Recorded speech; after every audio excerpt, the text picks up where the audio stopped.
बिहार सरकार के शिक्षा विभाग को ये तो स्पष्ट करना चाहिए। ये क्या मतलब हुआ कि आप परीक्षा ले रहे हैं लेकिन इस बात की गारंटी नहीं दे रहे हैं कि आप उनको नौकरी दीजिएगा अगर वो मेरिट में आ जाते हैं तो भी। तो फिर उनके परीक्षा लेने का क्या मतलब? तो बीएड वालों की परीक्षा आप क्यों ले रहे हैं?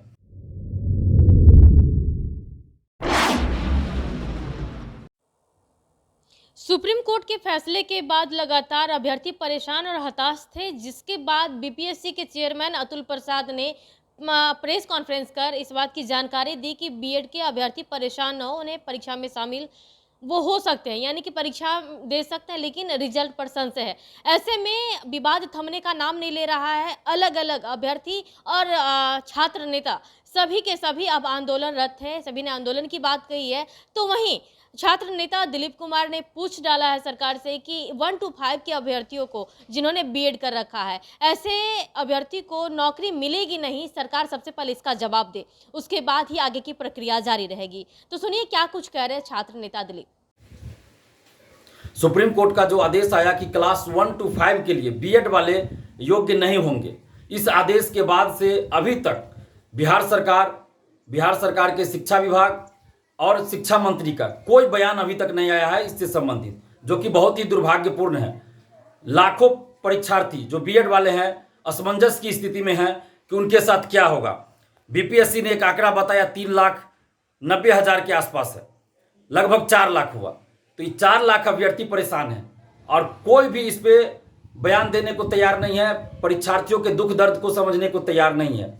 जब सुप्रीम कोर्ट ने यह आदेश दे दिया कि 1 to 5 के लिए बीएड वाले योग्य नहीं होंगे, तो ऐसी परिस्थिति में बिहार में जो शिक्षक भर्ती चल रही है 1,70,000 सीटों पे, और उसमें 1 to 5 के लिए जो 4 लाख बीएड वाले हैं, तो क्या 4 लाख जो बीएड वाले हैं वो जब परीक्षा में शामिल होंगे, बीपीएससी की परीक्षा में शिक्षक बहाली में, और जब रिजल्ट आएगा और उस मेरिट में अगर बीएड वाले सम्मिलित होते हैं मार्क्स के आधार पे, जो बीपीएससी से परीक्षा हो रही है उसमें जो मार्क्स उनको आएगा, उस मार्क्स के आधार पे अगर वो मेरिट में शामिल होते हैं बीएड वाले क्लास 1 to 5 में, तो क्या उनको नौकरी बिहार सरकार देगी या नहीं देगी? बिहार सरकार के शिक्षा विभाग को ये तो स्पष्ट करना चाहिए। ये क्या मतलब हुआ कि आप परीक्षा ले रहे हैं लेकिन इस बात की गारंटी नहीं दे रहे हैं कि आप उनको नौकरी दीजिएगा अगर वो मेरिट में आ जाते हैं तो भी। तो फिर उनके परीक्षा लेने का क्या मतलब? तो बीएड वालों की परीक्षा आप क्यों ले रहे हैं? आप पहले ही स्थिति स्पष्ट कर दीजिए ना।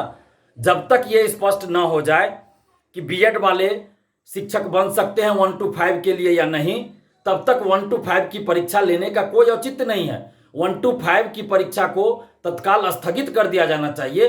बाकी 9, 10, 11, 12 की परीक्षा लीजिए, जैसे उसका शेड्यूल जारी है वैसे लीजिए, जैसे उसका कार्यक्रम है वैसे आप लीजिए। लेकिन 1 to 5 के लिए जब तक सरकार ये स्थिति स्पष्ट न कर दे कि बीएड वालों जो 1 to 5 में भरे हैं फॉर्म, जो 4 लाख लगभग संख्या है, उनको हम नौकरी देंगे या नहीं अगर मेरिट में वो आते हैं तो जब तक ये स्थिति स्पष्ट नहीं हो जाती है तब तक 1 to 5 की परीक्षा को रोक देना चाहिए। आप परीक्षा ले लीजिएगा बीएड वालों की भी 1 to 5 में, और उसके बाद आप मेरिट लिस्ट में कहिएगा कि नहीं हम शामिल करेंगे क्योंकि सुप्रीम कोर्ट का आदेश है। तो फिर इन लोगों की परीक्षा लेने का क्या मतलब? ये जो आने जाने में खर्च होगा, परेशानी होगी, रहने में खर्च होगा, तो अभी ही आप बता दीजिए ना। कोई दिल्ली से, कोई मुंबई से, कोई राजस्थान से, कोई कहीं से आके परीक्षा देने जाएंगे, तो अभी ही आप बता दीजिए। तो बिहार सरकार के शिक्षा विभाग को सबसे पहले ये स्थिति स्पष्ट करनी चाहिए कि बीएड वाले जो क्लास 1 to 5 के लिए फॉर्म भरे हैं शिक्षक बहाली में, तो अगर वो मेरिट लिस्ट में आते भी हैं तो क्या उनको नौकरी देगी सरकार या नहीं देगी? या सुप्रीम कोर्ट के आदेश का हवाला देकर उस समय कह देंगे कि हम आपको नौकरी नहीं दे सकते क्योंकि सुप्रीम कोर्ट का आदेश है? तो अभी ही आप बता दीजिए। तो जब तक स्थिति स्पष्ट नहीं हो जाए कि आप बीएड वालों को 1 to 5 में नौकरी देंगे या नहीं देंगे, तब तक 1 to 5 की परीक्षा को स्थगित कर देना चाहिए। नहीं तो फिर बीएड वाले क्यों परेशान होंगे? और क्या सरकार इसलिए परीक्षा आयोजित करवाना चाह रही है कि अगर परीक्षा आप नहीं लीजिएगा बीएड वालों की तो आपको पैसा वापस करना पड़ जाएगा? जो 4 लाख लगभग संख्या है इनकी, तो इनका जो फॉर्म भरने में फी लगा है तो वो पैसा वापस करना पड़ेगा। इसलिए आप चाहते हैं कि परीक्षा ले लें और उसके बाद मेरिट लिस्ट जब आएगा उस समय कह देंगे कि सुप्रीम कोर्ट का आदेश है।